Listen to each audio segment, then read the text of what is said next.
exercice 3.6. Alors, les nombres suivants sont-ils premiers? Donc, on a ici donc, des nombres et la question c'est est-ce que ces nombres sont premiers?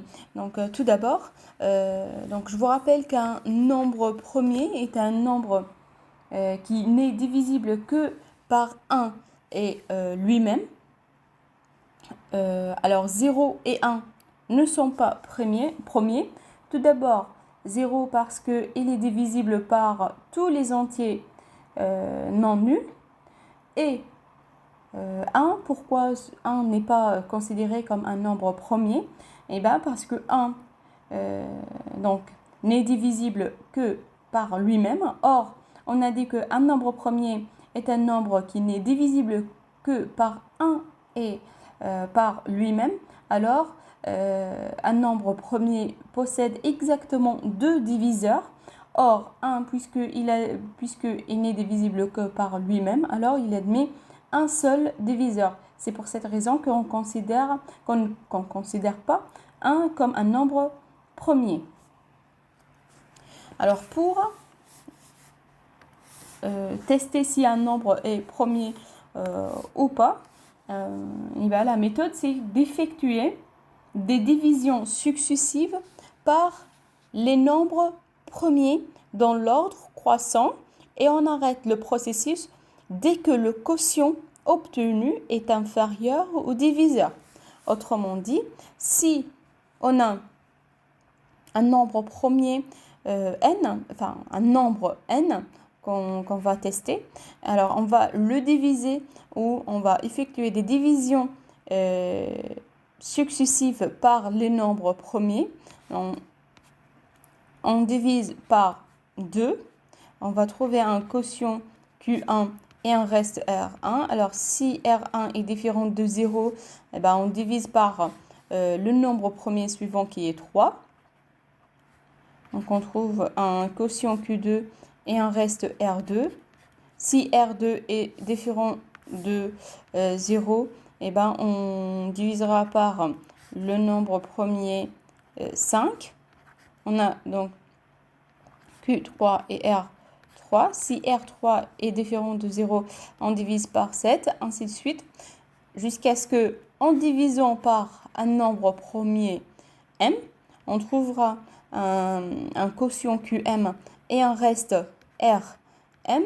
Si RM est différent de 0 et si le quotient QM est inférieur au diviseur M, alors N est premier. C'est-à-dire en effectuant ces divisions et en trouvant à chaque fois un reste non nul et en arrivant à une division où le quotient est inférieur au diviseur, eh ben on arrête le processus et on conclut que n est un nombre premier. Or, donc il y a une méthode pour faciliter ce processus, c'est que on divise par les nombres premiers qui sont inférieurs à racine de n. C'est-à-dire, on calcule tout d'abord racine de n, qui est égale par exemple p, et on pose les questions, c'est est-ce que n est divisible par les nombres ou est-ce qu'elle est divisible par un nombre donc premier inférieur à p. C'est-à-dire c'est le même processus mais au lieu de tester tous les nombres premiers jusqu'à ce qu'on trouve un quotient qui est inférieur strictement à m, et ben on teste les nombres premiers qui sont inférieurs à racine de n. Alors, on va appliquer cette méthode sur les nombres donnés dans l'exo. Alors, tout d'abord, pour 91. Alors, on calcule racine de 91.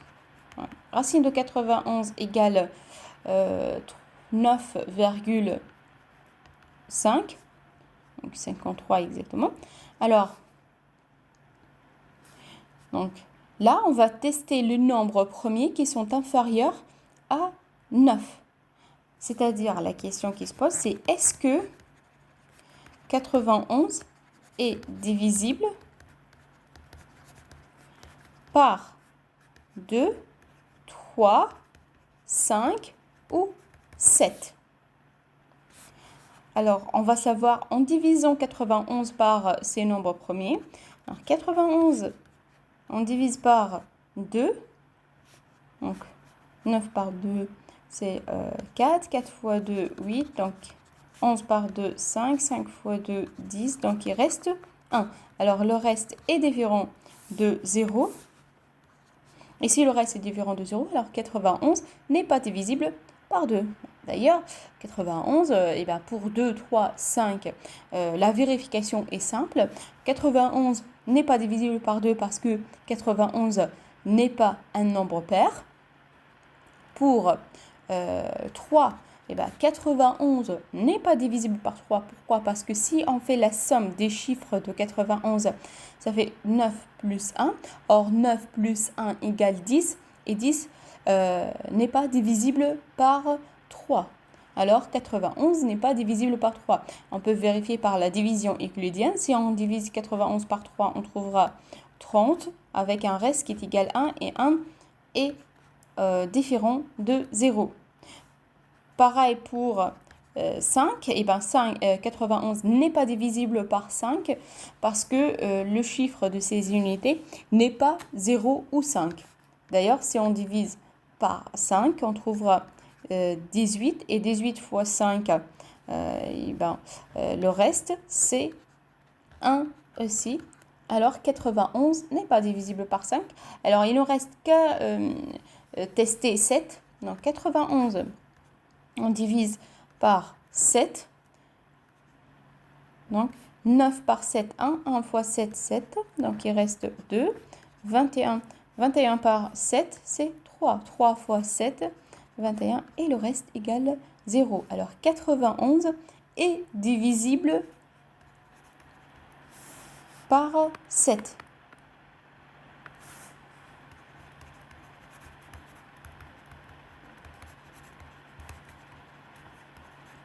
Alors, 91 n'est pas un nombre premier.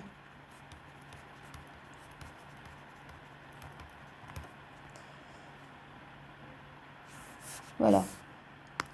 Alors, pour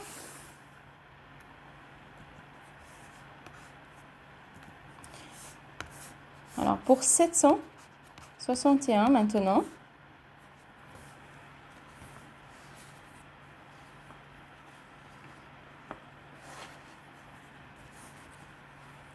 Alors, si on calcule racine de 761, c'est 27, alors, on va tester le nombre premier qui sont inférieurs à 27.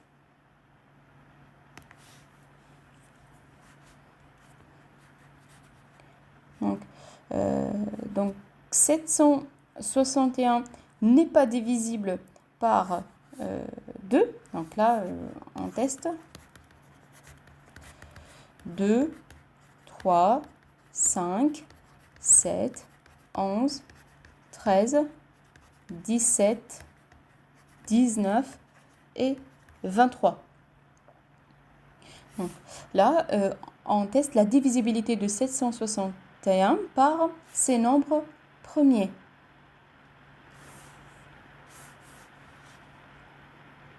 Alors, 761 n'est pas divisible par 2 parce que le chiffre des unités de 761 égale à 1 et 1 n'est pas un nombre pair. Pour 3 maintenant. Alors, on fait la somme de 7 plus 6 plus 1. Alors 7 plus 6 plus 1 égale 14. Or 14 n'est pas divisible par 3. Alors 761 n'est pas divisible par 3. Pour 5, le chiffre des unités de 761 égale 1. Alors il est différent de 0 et différent de 5. Alors ce nombre n'est pas divisible par 5. Alors pour 7 maintenant, si on divise 761 par 7, on trouvera 108 et le reste égale 5. Or 5 est différent de 0, alors 761 n'est pas divisible par 7.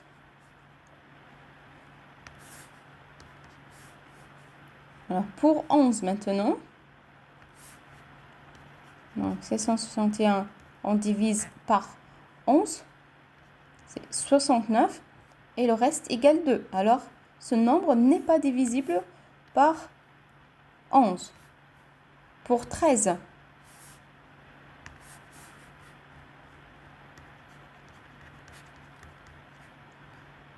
donc c'est 58 comme quotient et le reste égale 7. Donc toujours, donc le nombre n'est pas divisible par 13. Pour 17 maintenant,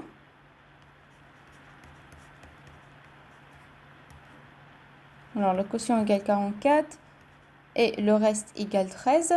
Alors ce nombre n'est pas divisible par 17. Alors, pour 19,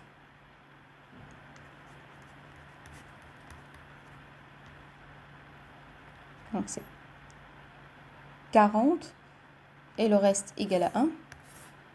Donc le reste différent de 0, alors le nombre n'est pas divisible par 19. Il nous reste 23.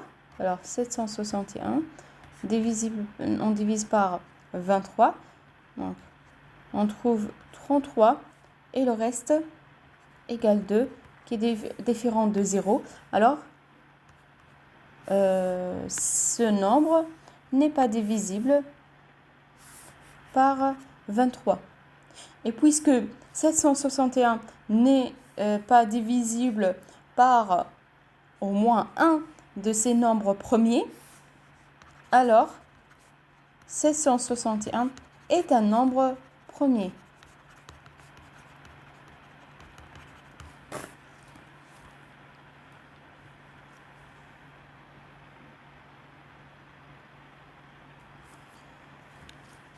Donc voilà comment on a montré que, ou on a vérifié que 761 est un nombre premier.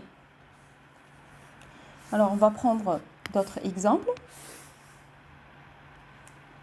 Donc je vais prendre un autre exemple autre que ces exemples donnés par l'exo. Alors par exemple pour 43. Donc là, je vais juste prendre cet exemple pour montrer que le fait de calculer racine de n pour vérifier que n est un nombre, pour vérifier si n est un nombre premier ou pas. Alors, si au début, donc pour 43, alors en suivant la méthode, c'est qu'on va diviser par les nombres premiers, ou plutôt on va commencer par calculer racine de 43. Alors racine de 43 est égale à 6,55. Alors on teste la divisibilité par les nombres premiers qui sont inférieurs à 6, c'est-à-dire 2, 3 et 5.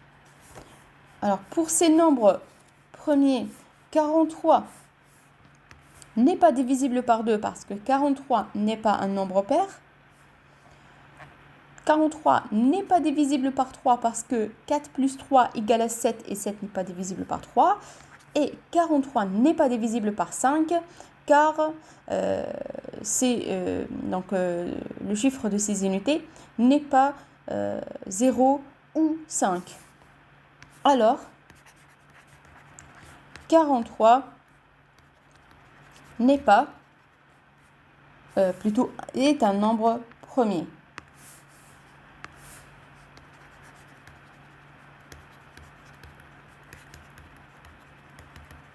Alors maintenant, si on n'utilise pas cette méthode, donc si on ne calcule pas racine de 43, eh ben on doit tester, donc, ou plutôt effectuer des divisions euclidiennes jusqu'à ce qu'on trouve un quotient qui est inférieur au diviseur.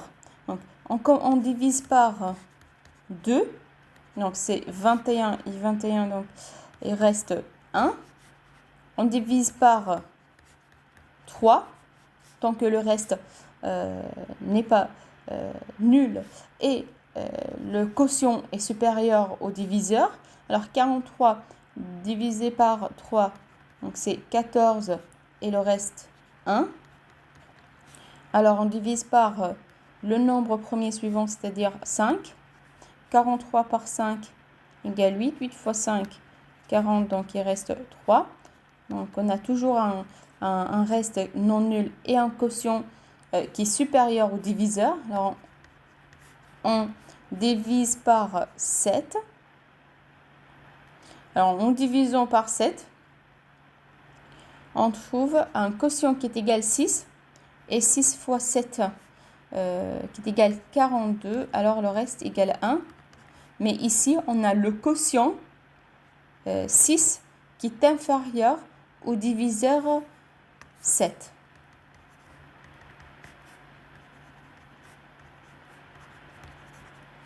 Donc on a toujours des restes qui sont différents de 0 et on est arrivé à une division dans laquelle le quotient est inférieur au diviseur. Alors, 43 est un nombre premier. Donc, l'avantage de la première méthode, c'est qu'on a fait une vérification, ou plutôt une division de moins.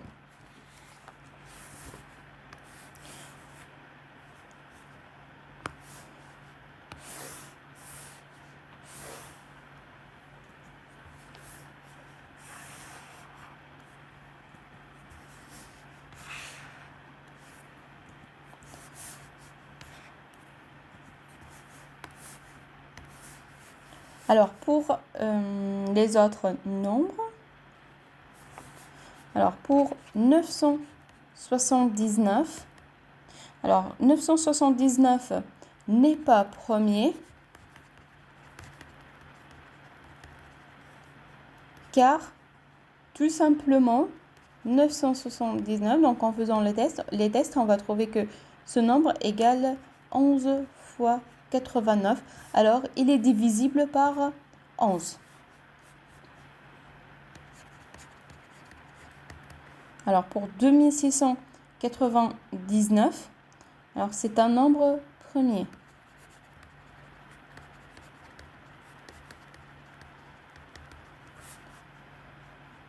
Donc, 4. Donc là, je vais juste vous donner les résultats. Donc, je vous ai expliqué les méthodes de vérification. Donc, je vous laisse vérifier. Alors, 4379 n'est pas un nombre premier.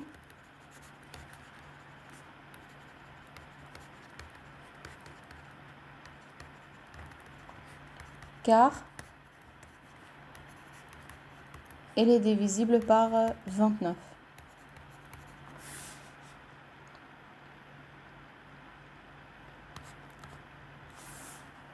Dernier nombre, donc 21 863. Alors, il s'agit bien d'un nombre premier.